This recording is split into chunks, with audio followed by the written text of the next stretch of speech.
السلام عليكم ورحمة الله وبركاته. مهندس سمير رجب يحييكم وأهلا وسهلا بكم في جولة جديدة من جولاتنا إلى مزارع شركة جرينجول. في البداية نبدأ بسم الله والصلاة والسلام على سيدنا وحبيبنا محمد عليه وعلى آله وأصحابه الصلاة والسلام إلى يوم الدين. إحنا برضو هنرجع تاني نتكلم على مشروع العجول الرضيعة، عجول تربية مشروع تربية العجول الهولشتاين الرضيعة. إن شاء الله بنعرض لحضراتكم النهاردة معلومات هامة وقيمة عن طريقة التربية، وبنقول إن إحنا متوفر عندنا العجول الهولشتاين الرضيعة والعجلات الهولشتاين الرضيعة دي طبعا تميز من شركة جرين جولد. عندنا متوفر اللبن الصناعي بديل اللبن للي هو ما عندوش أبقار حلابة وعاوز يقيم برضه المشروع، برضه إن شاء الله هيكون له نصيب معانا بوجود اللبن الصناعي، اللبن الفرنساوي العالي الجودة، بروتين 23%. موجود عندنا أدوات الرضاعة من جرادل وبزازات، موجود عندنا ترمومترات قياس حرارة اللبن، الأدوية الخاصة بالإسهالات، التحصينات الخاصة برضه بالإسهالات. كل ده موجود متوفر في شركة جرين جولد.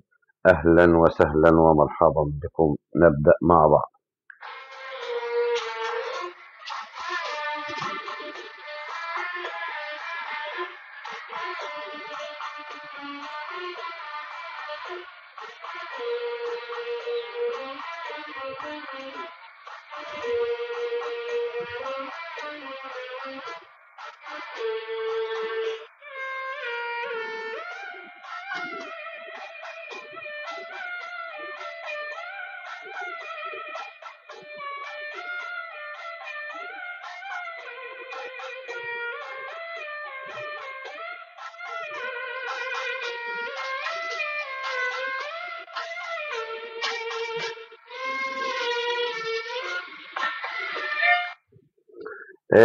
النهاردة طبعا هنقول العجول الرضيعة، نرجع تاني ونكرر نفس المعلومات.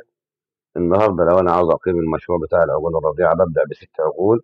ليه ست عجول؟ عشان خاطر إحنا طبعا في دراسة الجدوى وعملية التظبيط بتاع ست عجول إن إحنا بنقول الكيلو البودرة بيرضع الست عجول في وجبة من الوجبات، يا إما وجبة الفطار أو وجبة العشاء. طب إزاي بيرضع العجول في الوجبة الكيلو البودرة؟ بنجيب كيلو بودرة زائد 8 لتر مية، بنقسم ال 8 لتر مية على نصين، بناخد 4 لتر نحطهم على النار في إناء ستانلس، ويكون طبعا نظيف تماما. بنغلي المية لدرجة الغليان، ثم يضاف الكيلو البودرة اللي هو بديل اللبن الصناعي، اللبن الفرنساوي، مع التقليب الجيد حتى يتجانس اللبن مع الماء، ما يكونش فيه عندي أي حاجة مكلكعة من البودرة.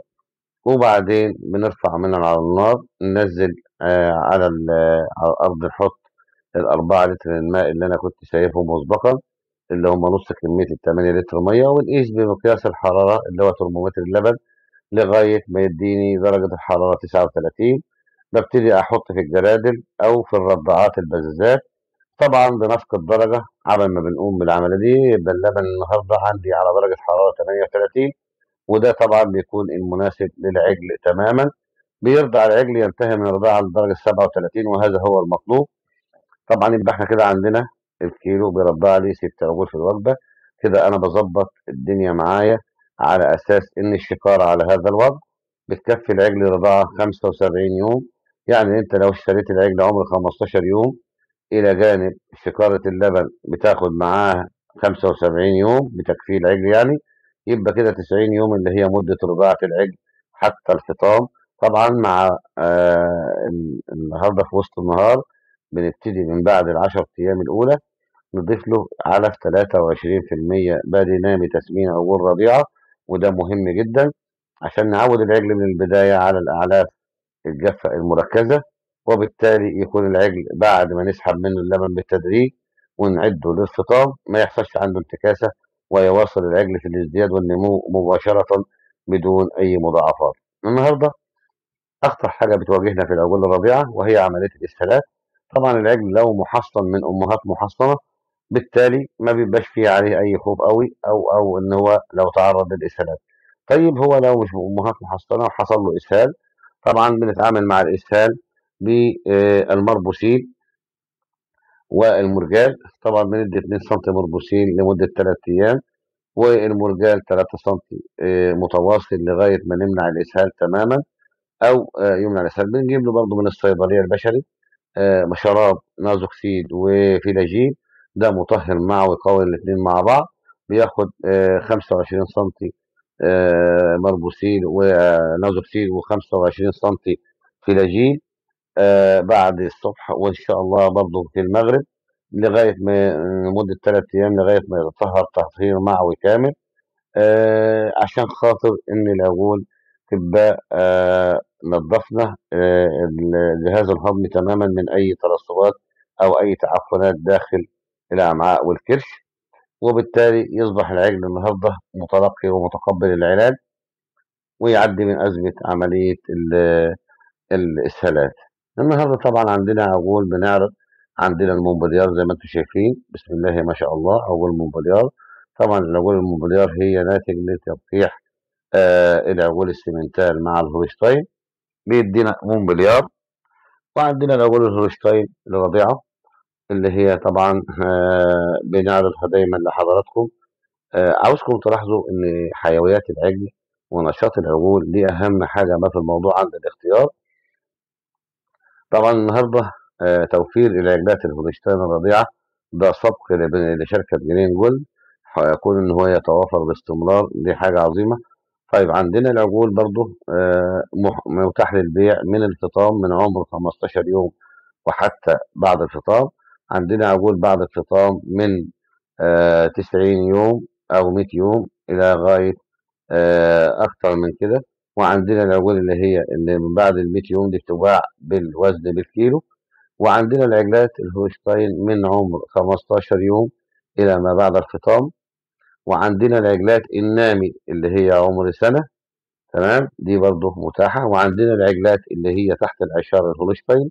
وعندنا العجلات الهولشتاين البقرة الموسم الأول اللي هي عشار 6 و7 و8، اللي هو برضه عاوز إن هو ياخد على طول بقرة تنتج على طول. والنهاردة الأبقار طبعا زي ما احنا شايفين حضراتكم ديت انتظار ولادة، أبقار هولشتاين بقرة بنات استيراد، بسم الله ما شاء الله من أجمل ما يكون. النهارده طبعا في بعض الناس بتفكر يقول لك انا بدل ما اخد بقره النهارده مثلا ثمنها 140,000، بياخد له 3 عجلات من اللي هي النمر الصغيره، وبيصبر سنه واحده اصبح عنده ابقار او 3 بقرات هولشتاين. ويراعى في ذلك ان هو لما حد ياخد اناث وعاوز يقيم المشروع ده من البدايه، لازم ياخد ذكر يربيه كطلوقه عشان المشروع بتاعه يصبح ناجح، ما ياخدش ويعتمد على التلقيح الصناعي. لأن في الحالة دي التلقيح الصناعي ممكن يبقى فيه هادر في الأوقات وفي الأيام، حسب التلقيح ممكن يصيب أو لا يصيب، وبالتالي بنضيع ونستهلك في الوقت.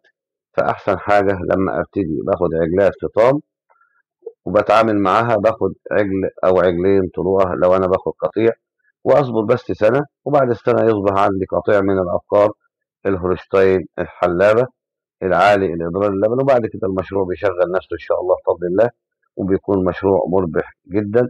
وبرضه الناس اللي هي عاوزة تبتدي على طول وعندها المقدرة تاخد البقرات اللي هي العشار 7 و8 عشان خاطر يبتدي البقرة تدر لبن ويقيم عليها المشروع، برضه ما فيش أي مشكلة.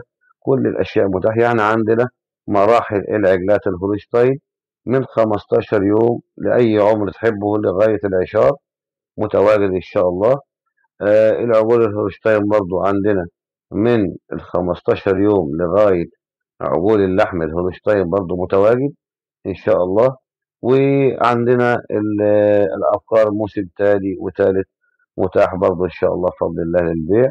العجول الهولشتاين النهاردة أي عدد متاح لإقامة المشروع، عاوز تبتدي ب6 عجول أو ب12 أو ب18 عجل.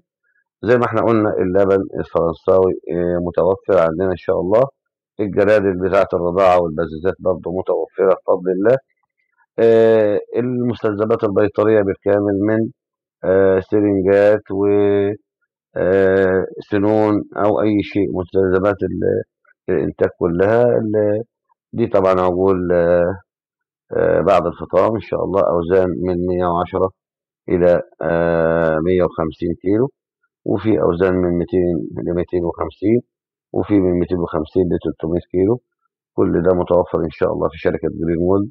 أهلا وسهلا بحضراتكم، دائما تشرفونا في شركة جرين جولد. رقم التليفون 010 611 88 022 011 0027 1242 010 94 394 910. أهلا وسهلا بحضراتكم في شركة جرين وود.